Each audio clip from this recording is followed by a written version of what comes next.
Today is January 1st, 2018. It would be a good day to look back at the things I did on my layout throughout 2017. That's what we're going to do, coming right up.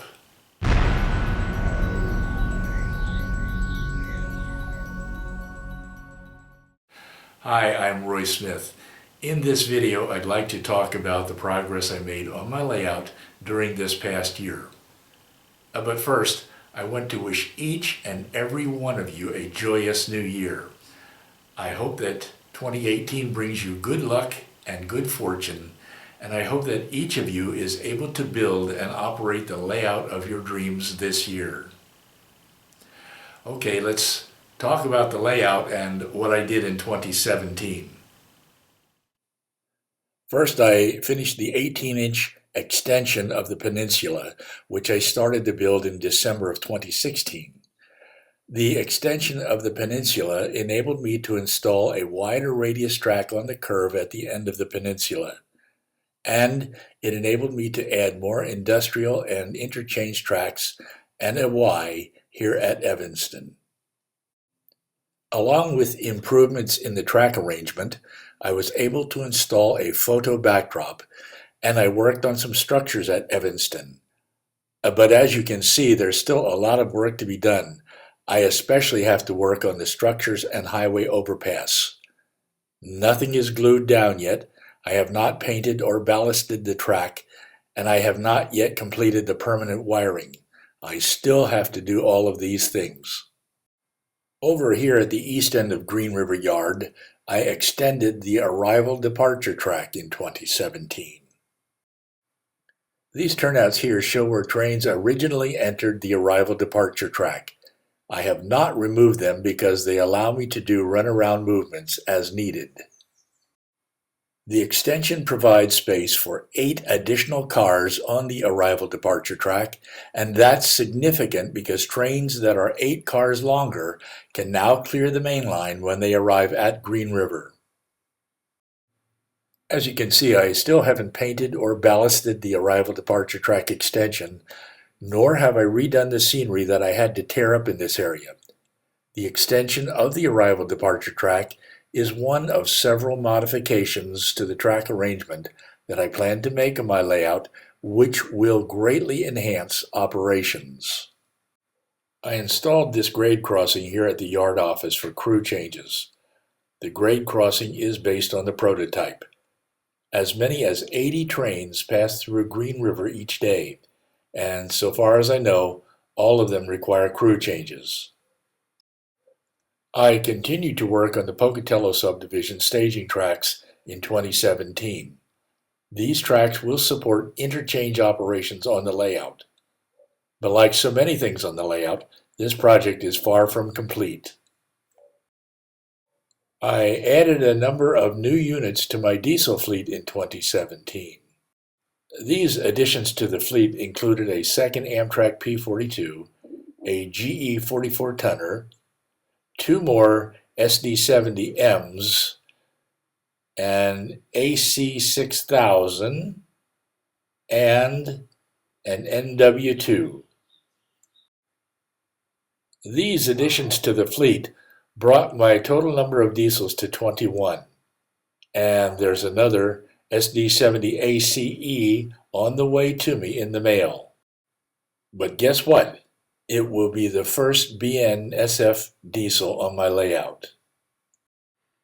I've been studying prototypical justifications for operating BNSF diesels and even BNSF trains on my layout, and I will share these justifications with you in an upcoming video. In the meantime, I would love to hear your thoughts about operating a limited number of BNSF units on my layout, because BNSF diesels are seldom seen on the Union Pacific's Evanston subdivision. Yes, I can do it, but I would like to justify it prototypically rather than just making up some fictional explanation for it. From the beginning, 6 of the 8 tracks in my staging yard were single-ended, but in 2017 I double-ended those 6 tracks. This really is a big improvement in the staging yard. Trains can now enter and depart any of the 8 tracks from either end of the yard, and diesels no longer get trapped after entering a single-ended track. I also added a backdrop to the staging yard. There is still a lot of work to do here. I must replace the drop feeders, which I removed while modifying the staging yard tracks. I will be powering all 12 turnouts in the staging yard with NCE switch cats, and I will install turnout position indicator lights. I need to do this so that I can see which way the turnouts are thrown. Apart from working on the layout, I did some other things.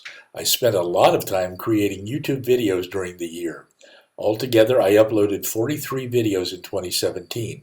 I was hoping that this video would be number 44, but I wasn't able to finish and upload it yesterday. The single most popular video that I uploaded during the year was one about my visit to Todd Treaster's N-scale layout during a trip to Pennsylvania in November. If you haven't seen it yet, I urge you to go ahead and watch it. Layout visits generally are very popular on YouTube. Finally, in December, I created a Facebook group called the N-Scale Union Pacific Evanston Subdivision Group. Check out the group and join if you haven't already done so. I try to post in the group every day, and I invite you to post in the group as well. I'll put the link to it down below. On New Year's Day, many people make resolutions for things they hope to do or not do in the year ahead. I'm not going to make any resolutions, but I do have plans for things I'd like to do on my layout during 2018. Recently, I posted a video called "What Should I Do Next on My Model Railroad?" If you saw that video, then you know what some of my plans are. I've got wiring, scenery, and structures to work on. I've got to select a system for operations on the layout. I've got a lot of detail work to do, things like adding people, fences, guardrails, lighting, and weathering. On and on it goes, and I doubt that I will get everything done in 2018. In conclusion, I want to thank all of you who have subscribed to this channel in 2017, and I want to thank all of you who have commented on the videos. For me, one of the best things about the hobby continues to be the way we model railroaders get to interact with each other. So far as I know, I'm the only model railroader in Panama where I live, but I get to interact with all of you during my trips to the States and online in YouTube and Facebook. I want you to know how grateful I am for the opportunity to interact with you. I want you to know that the work all of you do on your layouts inspires what I do on my layout. So, here's wishing you a very joyous new year and many blessings in 2018 as you continue to create the layout of your dreams. Until next time, thanks for watching, happy railroading, and Happy New Year.